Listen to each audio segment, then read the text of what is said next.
langsung kita mulai aja ya. Assalamualaikum warahmatullahi wabarakatuh. Waalaikumsalam warahmatullahi wabarakatuh. Oke, ya di sini kan sebelumnya boleh tahu nama kamu siapa? Perkenalkan, nama aku Fenzia Markus Aizra, aku dari kelas 12, alamatku dari Lampung. Oke. Itu ya. Pertama-tama itu di sini tuh wawancara kali ini itu untuk memenuhi tugas mata kuliah wawancara. Nah, nanti untuk setiap cerita yang kamu ceritain itu nanti akan saya jaga kerahasiaannya dan tidak akan disebarluaskan. Oke, sudah paham? Ya. Nah, gimana nih kabar kamu hari ini? Alhamdulillah baik. Sehat kan? Yes, cukup sehat. Oke. Boleh kita mulai? Ya. Oke, langsung ya. Kan kamu itu pernah membaca ya buku tentang Tuhan. Iya. Boleh sih ceritain ya sedikit aja nggak apa-apa, tapi juga banyak nggak apa-apa ya. Diceritain gimana awal mulanya kamu itu bisa baca buku itu. Pertama kali itu kan karena aku suka fisika, sedangkan fisika itu sesuatu yang berbau logika kan, jadi dia sesuai fakta harusnya, maksudnya harus ada mungkin penelitiannya atau mungkin kayak secara itu yang bisa kita tuh paham, bukan kayak mungkin kalau agama kan adanya Tuhan tuh karena yang pernah menciptakan kita gini-gini kan. Tapi kalau misalkan secara fisika mungkin adanya partikel mereka bisa tahu, terus kalau misalkan dibuktikan secara nyata pun kita bisa ngeliat dengan mata kayak itu kan. Pertama kali aku baca itu karena ada salah satu channel di YouTube, channelnya nggak perlu aku sebut, pokoknya tuh nyeritain tentang apakah Tuhan itu ada. Itu dari mungkin kalau bahasa Indonesia pernah tahu namanya Kureti Godel. Nah, Godel itu dia nyiptain rumusnya itu tentang gimana tuh mereka tuh nyatain Tuhan itu ada dalam matematika. Jadi mereka selalu pakai simbol kayak gitu kan. Itu sebenarnya itu positif, nggak ada yang salah sih dari situ. Cuman kebanyakan ketika aku punya buku itu, terus ada temanku yang baca, terus mereka langsung bilang, kok kamu baca kayak gini sih?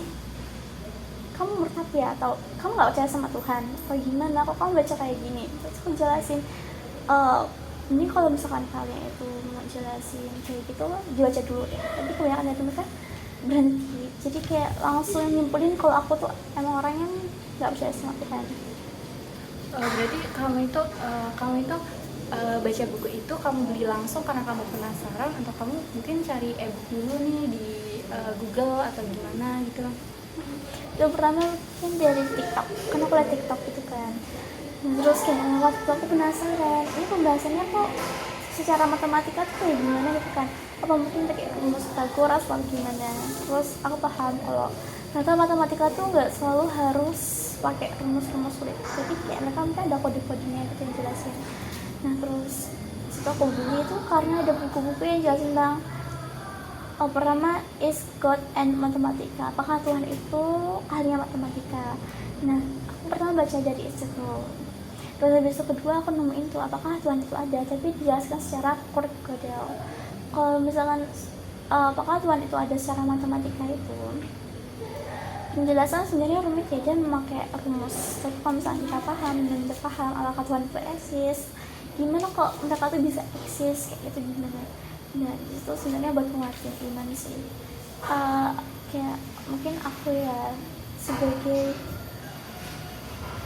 sesuatu aja yang kayak mungkin sebenarnya Tuhan itu ada, bahkan orang yang nggak percaya agama pun mereka bisa membuktikan gitu. Oke, nah terus kan kamu baca buku itu nih ya, apa pertama kali yang kamu pikirin yang ada di buku itu, jadi kamu langsung ngejudge buku itu kayak gini gitu, pikiran kamu apa pertama kali baca buku itu gitu? Karena aku suka baca buku yang menggoyahkan, cuman kayak aku orangnya penasaran, jadi semua hal aku penasaran, kayak misalkan filsafat kayak itu penasaran, bahkan yang termasuk menyangkut Tuhan pun itu aku pahamin bukan karena itu sesuatu yang bertolakan belakang sama agama, tapi karena sesuatu yang mungkin buat pandangan orang lain tuh gimana tentang Tuhan.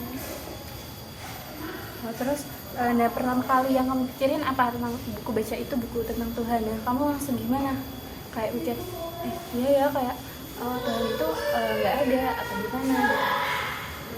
Dan aku mikir Tuhan itu pasti ada ya, cuman kalau misalkan awal pertama kali aku tuh sebenarnya dari kecil aku tuh nggak tahu tentang Tuhan.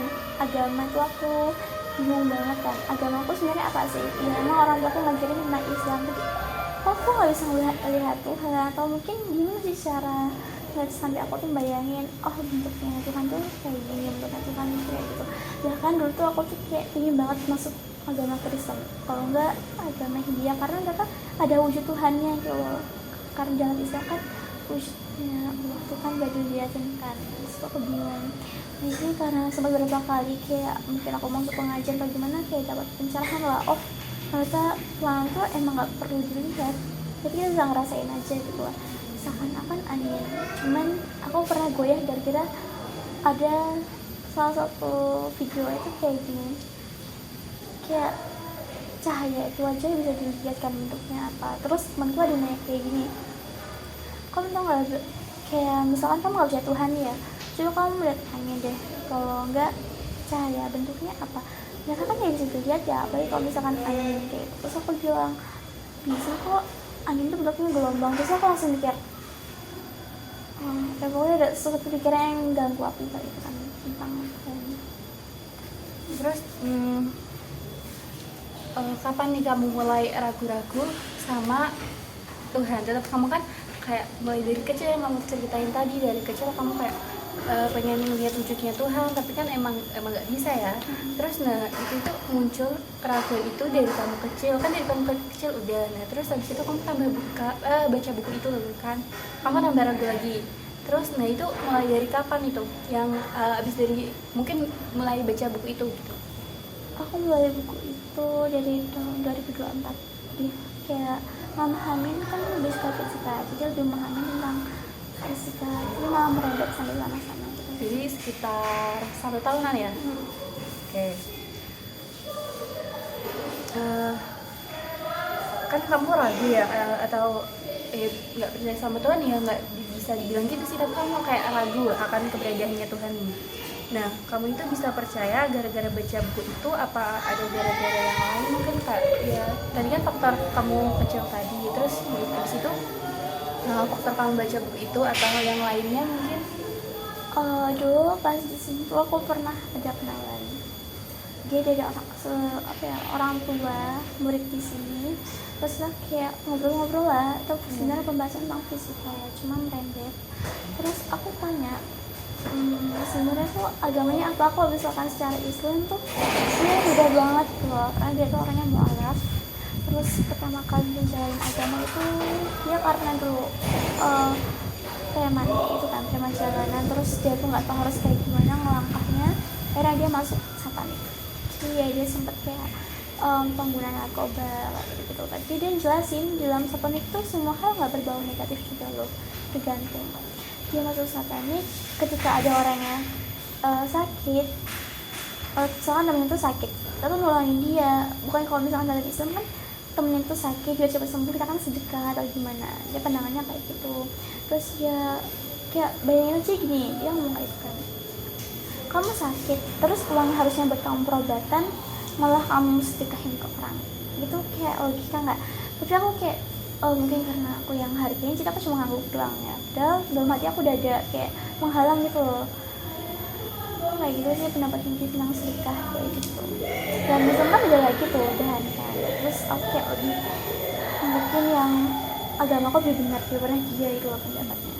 Terus juga kalau agama kayak gitu kan aku sebenarnya bingung kan ya. Terus aku sempat nanya kalau misalkan satanik tuh mereka tuh menyembah atau gimana. Terus dia bilang satanik tuh sebenarnya nggak menyembah, cuma karena orang yang nggak suka sama hal kayak gitu, mereka tuh melebih-lebihkan gitu.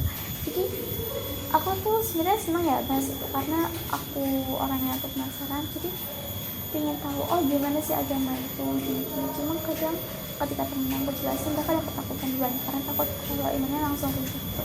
Padahal semua hal kayak gitu nggak selalu buat iman runtuh. Terus pas waktu itu, pas kamu ragu itu perasaan kamu gimana? Oh kok aku ragu ya, padahal kamu itu sekarang itu lagi di pondok yang kata bednya itu kalau di pondok itu sholat ngaji. Nah itu perasaan kamu gimana, kok kamu bisa kayak gitu padahal aku itu di pondok gitu. Pertama kali ngomong sebenarnya itu aku sempat ragu kan sama Tuhan, soalnya dia emang bener ngomongin tentang logikanya Tuhan itu. Terus ketika aku ya sholat terus pas aku mikir aku tuh Islam, terus aku ngelakuin semua yang hal yang dianjurkan dalam Islam, tapi kok aku ragu, kayak rasanya percuma aja kan aku jalanin itu semua. Akhirnya ketika susah aku tuh mempertanyakan banyak hal, terus aku ikut misalkan bikin jalan tuh ada pertanyaan yang kayak secara langsung nggak aku pertanyakan, cuman langsung kasih jawaban kalau mungkin sama Allah gitu ya. Jadi aku mulai kayak oh ternyata agama aku tuh ternyata lebih yang benar, karena emang Tuhan tuh beneran ada gitu.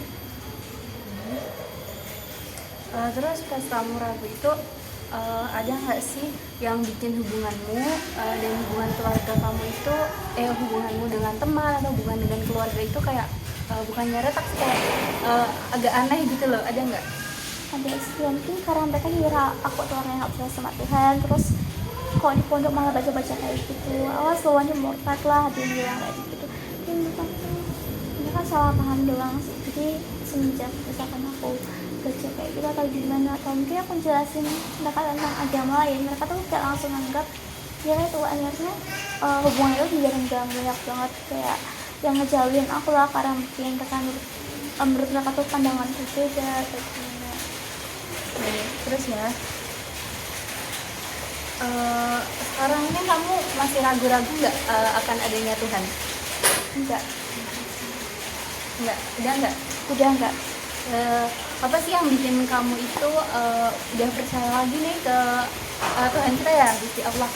Apa hal yang bikin kamu percaya dan kembali lagi ke jalan yang benar gitu, menyembah Allah gitu?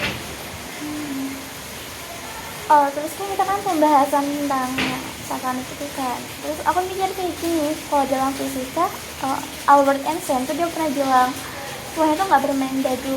Soalnya kenapa? Kalau misalkan Tuhan bermain dadu, ya kan maksudnya acak kan, semuanya bakal acak. Terus namanya chaos. Jadi kayak misalkan di tata surya kita tuh planet Mars ya digeser sedikit aja itu bakal nabrak matahari. Terus sedangkan Newton dia pernah nganain rumus perhitungan antara bulan sama bumi itu, pas dihitungin dia bisa secara teratur, bisa ternyata pergerakan bulan tuh bisa stabil gitu. Tapi ketika ditambahin sama planet lain, benda lain, tiga benda, semuanya jadinya chaos, hitungannya udah nggak pernah stabil lagi. Akhirnya disitu dia bingung. Terus Albert ngasih pandangan kayak gitu, kalau Tuhan tuh nggak bermain dadu, kalau misalnya dia main dadu gak mungkin alam semesta ini bakal stabil. Soalnya dulu aku punya pertanyaan, kok bisa ya alam semesta tuh stabil banget gitu loh, mereka ya ada gravitasinya kayak gitu. Tapi ketika aku tanya sama orangnya kan kayak kenapa sih alam semesta tuh bisa stabil, bisa kayak gini, mereka jawabnya tuh kurang meyakinkan. Makanya aku mikir ya apa aja selain misalkan Allah yang menyiptain semuanya, kalau nggak stabil nggak mungkin ada dunia, nggak ada kehidupan. Mungkin ada lagi yang tambah bikin kamu itu yakin sama Allah, mungkin dari temanmu atau karena kamu ngaji apa gitu, terus kamu imanmu kuat gitu, bisa diceritain? Ini aku yang rasain sendiri ya, ketika aku berdoa terus aku minta petunjuk gitu lah, ya, aku pengen tahu tentang perayaan ini gitu. Cuma berdoa doang, tapi entah berapa bulan kemudian atau berapa minggu kemudian tuh ketika aku ikut pengajian atau di ngaji itu ada guru yang bahas tentang perayaan itu, walaupun aku nggak tanya gitu loh, terus selalu ada yang bahas. Jadi ketika aku tuh bingung sama agamaku, itu suatu itu udah terjawab. Jadi kayak otomatis kamu di pondok itu imanmu tambah kuat ya. Baik kan mungkin bisa dari temanmu yang karena teman rajin ibadah, mungkin temanmu karena rajin ibadah itu terus rezekinya ngalir gitu, bisa bikin kamu tambah kuat imannya terus. Mungkin ada yang lain yang ingin mau kamu ceritain nih, yang tentang pas kamu ragu-ragu atau cerita tentang seputar itu gitu, boleh diceritain?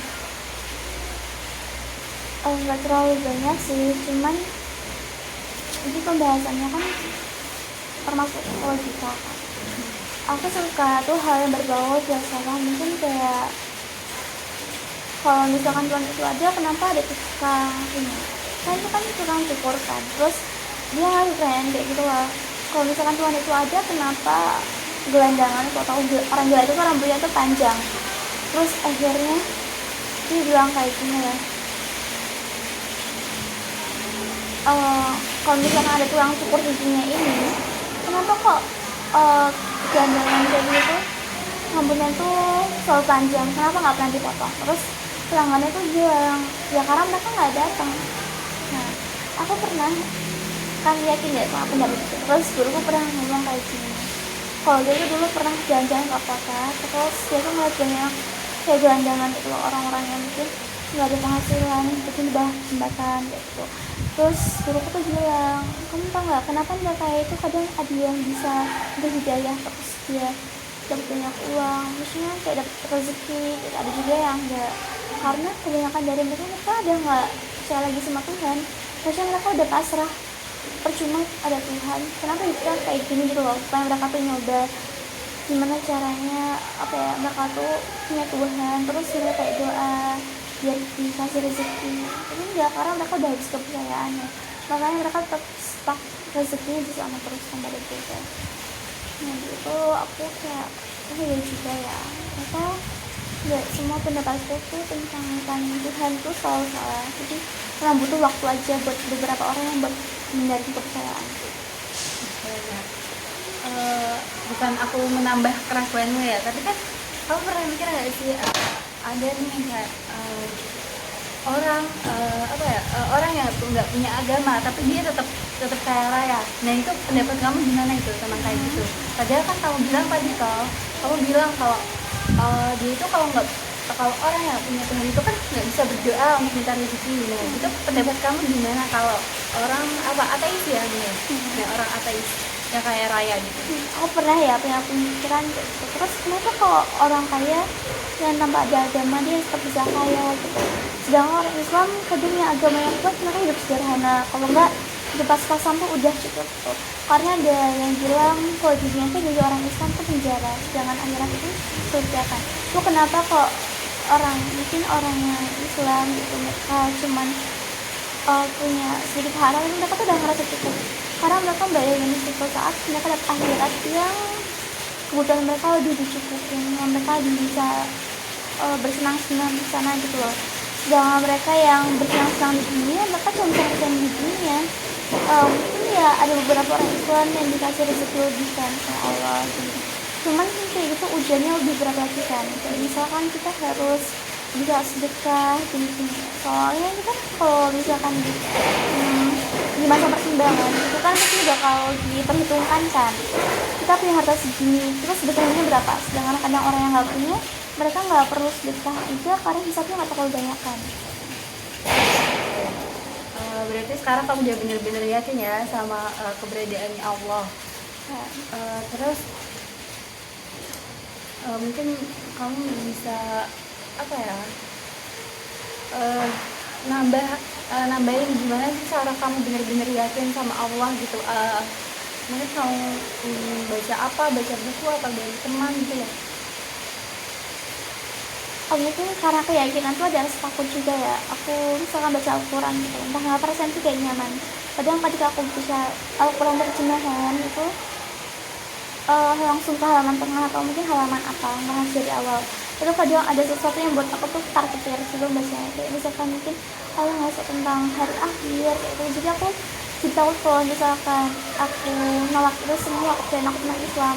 Endingnya nanti aku bakal rasanya tuh akhirat yang benar jelek gitu loh, ya mungkin neraka gitu kan. Terus dari situ akhirnya ya udah aku pikir udah stop aja, kita tuh punya agama, semua tuh ya juga itu Tuhan kan, nggak mungkin semua tuh berjalan secara sendiri-sendiri, pasti ada yang ngatur dibalik itu semua. Terus kan kamu juga bilang ya itu kamu kan pernah nyari argumen orang lain tentang adanya Tuhan itu tau. Nah kenapa kamu ngelakuin gitu? Padahal kamu kayak ya udah aku percaya sama Allah, tapi kenapa kamu melakukan nyari pendapat orang lain tentang Tuhan? Padahal kamu sendiri kan sekarang udah percaya sama Allah gitu kan? Karena aku pengen lihat aja pendapat mereka tuh kayak misalkan ragu sama Allah itu karena apa sih? gitu. Aku cuma pengen pelajarin aja, bukan berarti karena aku pengen nggak Islam lagi itu enggak. Cuma kadang orang-orang yang nggak beragama tuh mereka punya pandangan sendiri kan, nggak harus. Kadang malahan aku beberapa kali lihat temanku gini kok, dia ketika aku tanya tentang gimana sih pandangan kalian tentang orang ateis yang nggak punya agama, mereka langsung bilang kayak mereka tuh kafir banget gini, padahal sebenarnya mereka tuh cuman yang orang ateis, mereka cuma salah pandangan doang. Jadi aku selalu bilang kayak ketika kalian tuh berhadapan sama orang yang nggak punya agama tuh ya udah stop bahas tentang agama mereka gitu. Misalnya mereka bahas tentang agama mereka atau gimana itu ya udah, kalian perlunya cuma hargain doang, ngeyain. Tapi kalau misalnya mereka nanya solusi, kalau misalnya nggak tahu.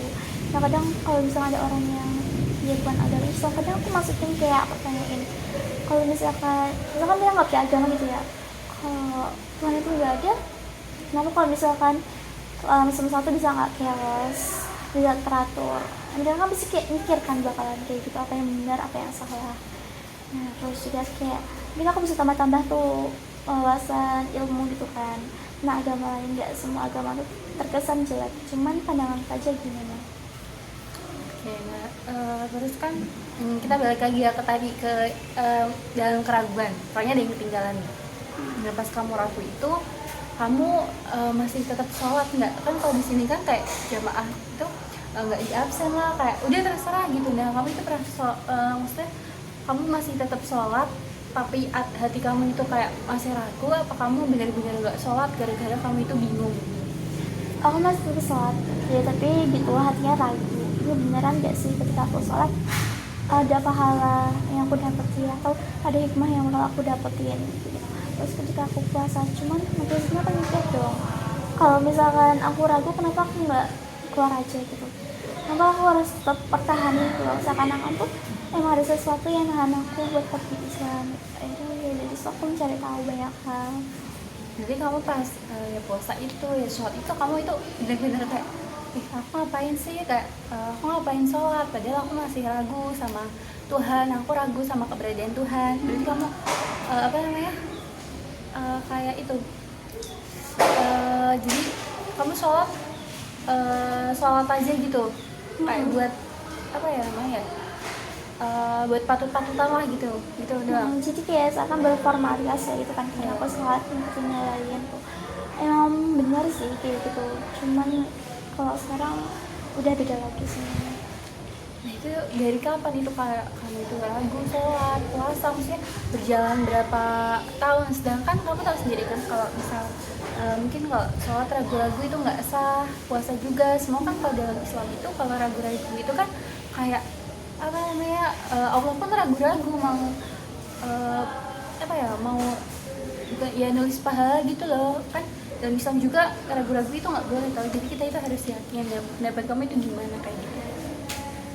Aku ragu-ragu tuh dari SMP, mungkin ya ada efek latar belakang ya, misalkan kalian tahu dari ini karena kebanyakan tahu sampai akhirnya bocah tuh mikirin banyak hal. Sampai ada seseorang tuh ngomong kayak gini, kamu tuh jangan terlalu banyak mikir-mikir hal kayak gitu, apalagi karena aku lagi di masa tahu materi tentang atom atau partikel gitu, jadi seakan-akan semua benda kan punya hal gitu kan. Terus aku kadang kalau ngatain kaca gitu, aku mikir gimana sih partikelnya atau gimana, sampai akhirnya salah satu mungkin keluarga aku ya dia bilang kamu seharusnya tuh jangan terlalu banyak mikir kayak gitu, soalnya kadang orang yang punya pemikiran kayak gitu tuh mereka kan bisa aja dapat hal negatifnya kayak gitu.